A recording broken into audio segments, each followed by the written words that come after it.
Assalamualaikum warahmatullahi wabarakatuh. Salam sejahtera untuk kita semua. Perkenalkan, nama saya Syahtirat Agustin dengan nomor NIM B1001839.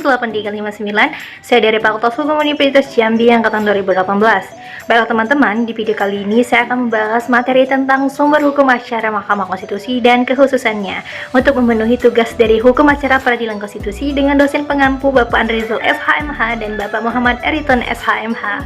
Sebagai suatu lembaga peradilan, tentunya dalam proses peradilannya diatur dalam hukum acara, dan yang menjadi sumber hukum acara peradilan konstitusi tertuang pada Undang-Undang Dasar 1945, tepatnya pada pasal 7B ayat 4 dan 5, dan pasal 24 ayat 2 yang menerangkan bahwa Mahkamah Konstitusi adalah pelaku kekuasaan kehakiman selain Mahkamah Agung. Dan pada pasal 24C mengatur tentang kewenangan Mahkamah Konstitusi.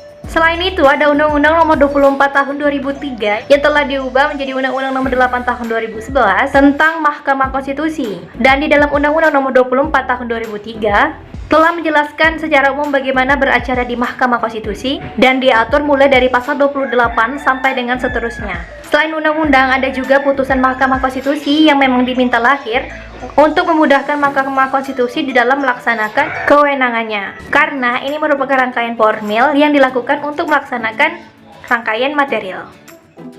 Ada beberapa putusan Mahkamah Konstitusi, misalnya Undang-Undang Nomor 6 Tahun 2005 tentang pedoman beracara dalam perkara pengujian undang-undang, dan juga ada PMK Nomor 8 Tahun 2008 tentang kewenangan konstitusional lembaga negara. Ada juga PMK Nomor 15 Tahun 2008 tentang pedoman beracara dalam perselisihan hasil pemilihan umum kepala daerah. PMK Nomor 16 Tahun 2009 tentang pedoman beracara perselisihan sengketa pemilihan umum DPR, DPD, dan DPRD. PMK Nomor 17 Tahun 2009 tentang pedoman beracara penyelesaian sengketa perselisihan pemilihan umum Presiden dan Wakil Presiden. PMK Nomor 18 Tahun 2019 tentang pedoman beracara pengajuan permohonan elektronik dan video konferensi. PMK Nomor 19 Tahun 2009 tentang pedoman beracara tata tertib persidangan.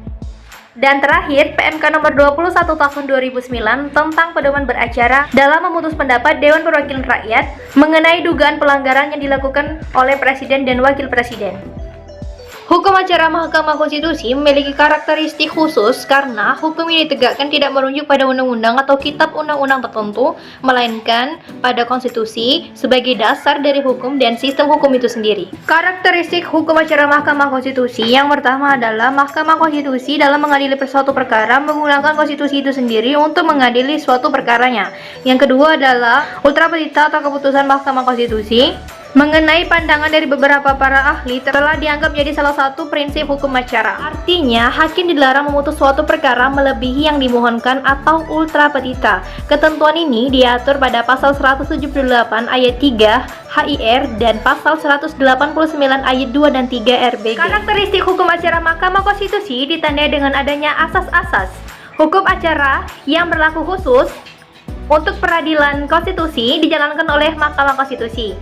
Di samping adanya asas hukum acara yang berlaku untuk semua jenis peradilan, termasuk peradilan konstitusi yang dijalankan oleh Mahkamah Konstitusi.